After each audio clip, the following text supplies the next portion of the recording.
छत्तीसगढ़ में संघ की बैठक के बीच नड्डा के एक बयान से सियासी बवाल मच गया है। नड्डा ने आरोप लगाया कि प्रदेश में आदिवासी मारे गए हैं। इसके जवाब में सीएम ने पलटवार करते हुए सवाल भी दागे। देखिए पूरी रिपोर्ट।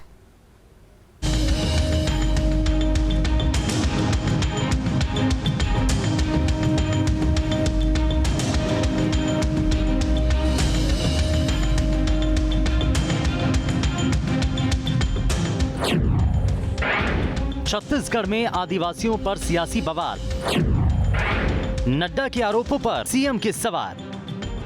संघ की बैठक और बीजेपी नड्डा के दौरे से रायपुर में हलचल तो पहले से ही थी। नड्डा के उस बयान ने सियासी बवाल खड़ा कर दिया जिसमें उन्होंने 71 आदिवासियों के मारे जाने का आरोप लगाया। ये आरोप कैसे और किस आधार पर लगाए गए ये तो बीजेपी बता पाएगी, लेकिन सीएम बघेल ने इस पर सवाल जरूर दाग दिए। यहाँ हमारे आदिवासी भाई मारे गए, अभी पीछे संख्या थी 71 आदिवासी भाई मारे गए। और भूपेश बघेल जी केरल में राहुल गांधी जी के साथ ताली बजा रहे थे। ये स्थिति आकर के खड़ी हो गई। अब सवाल है कि आखिर नड्डा ने आदिवासियों का मुद्दा क्यों उठाया? इसके पीछे कोई सोची समझी रणनीति है?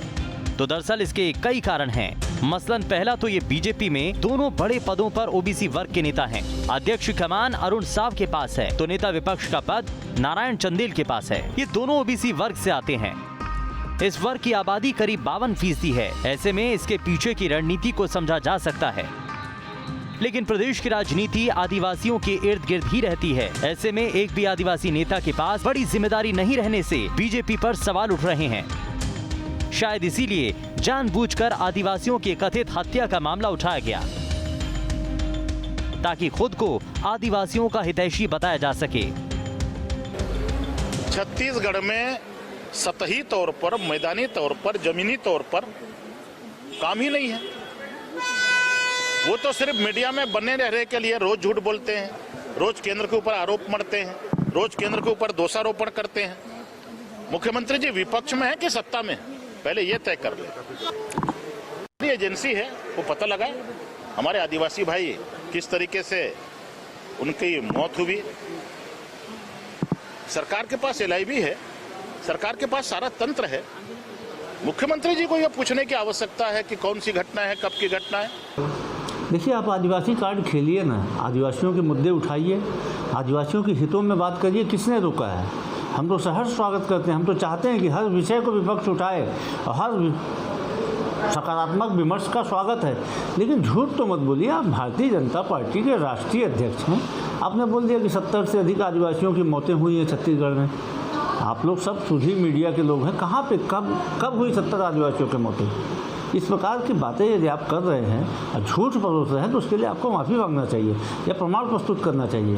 भारतीय जनता पार्टी बताएगी कहाँ पे 70 आदिवासियों की मौत छत्तीसगढ़ में हुई है। हमारी जो याददाश्त है, रमन सिंह के समय 70 से अधिक आदिवासियों को नक्सलियों ने मारा था।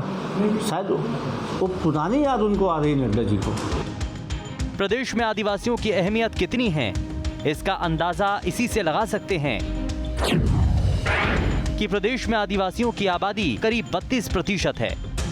इनमें करीब 42 जातियां शामिल हैं। बस्तर, सरगुजा, रायगढ़ में ज्यादा प्रभाव है। दूसरे इलाकों में भी आबादी 10% से कम नहीं है। 90 में से 29 सीटें आदिवासियों के लिए रिजर्व हैं। 2008 में 29 में से बीजेपी को 19 सीटें मिली थीं। फिर 2013 में कांग्रेस को 18, बीजेपी को 11 सीटें मिली। 2018 में कांग्रेस को 27 और बीजेपी को 2 सीटें मिली थीं। मतलब ये कि आदिवासियों ने जैसे ही बीजेपी का साथ छोड़ा, हाथ से सत्ता चली गई। इस बार भी अगर आदिवासी साथ नहीं आए तो बीजेपी की चुनौती बढ़ेगी। इसलिए पूरी प्लानिंग के तहत नड्डा ने आदिवासियों को लेकर बयान दिया है। छत्तीसगढ़ में भारतीय जनता पार्टी के राष्ट्रीय अध्यक्ष JP नड्डा के बयान पर बवाल मचा हुआ है। दरअसल उन्होंने रायपुर दौरे के दौरान अपने भाषण में 71 आदिवासियों के मरने की बात कही थी, जिसके बाद कांग्रेस पार्टी ने इसको एक बड़ा मुद्दा बना लिया है। खुद मुख्यमंत्री भूपेश बघेल ने उनसे जवाब मांगा है और पूछा है कि कहां और कब 71 आदिवासियों की मौत हुई है। दूसरी तरफ बीजेपी का आरोप है कि कांग्रेस पार्टी और मुख्यमंत्री भी कभी सच नहीं बोलते। इन बयानबाजियों के बीच देखा जा रहा है कि बीजेपी कहीं ना कहीं आदिवासी कार्ड खेलने के चक्कर में है, जिसके जवाब में भी कांग्रेस का कहना है कि कार्ड आप खेलें, कोई दिक्कत नहीं है, लेकिन झूठ तो ना बोलें। वीडियो जर्नलिस्ट प्रमोद देवांगन के साथ अंकुश शर्मा, न्यूज स्टेट मध्य प्रदेश, छत्तीसगढ़। खबर तो ये है कि आदिवासियों को सत्ता का किंग मेकर माना जाता है। जिसके साथ ये रहते हैं उसकी सत्ता होती है, इसलिए आदिवासियों को लेकर सियासी सरगर्मी बढ़ रही है।